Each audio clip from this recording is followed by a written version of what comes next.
गोटे कार और ट्रक मध्य मुहांमुही धक्का हेबारु कारटी संपूर्ण भावे भांगी रुजी जिबा सह दुई जण गुरुतर और जणे आहत होइछन्ति।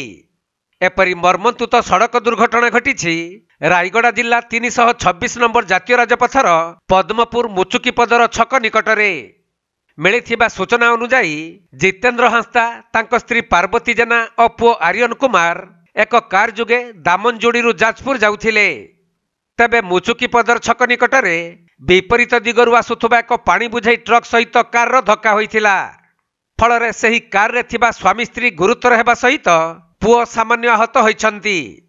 परे गुरुतर मानकु स्थानीय लोक माने उद्धार करी पद्मपुर मेडिकल को नहीं जाइथिले मध्य सेठारे प्राथमिक चिकित्सा परे गुरुतर मानकु ब्रह्मपुर एमकेसीजी मेडिकल को स्थानांतरित करा जाइथिबा जणा पड़िछि। रायगड़ा जिल्लारु प्रफुल्ल कुमार बेहेरांक रिपोर्ट, कोणार्क लाइव।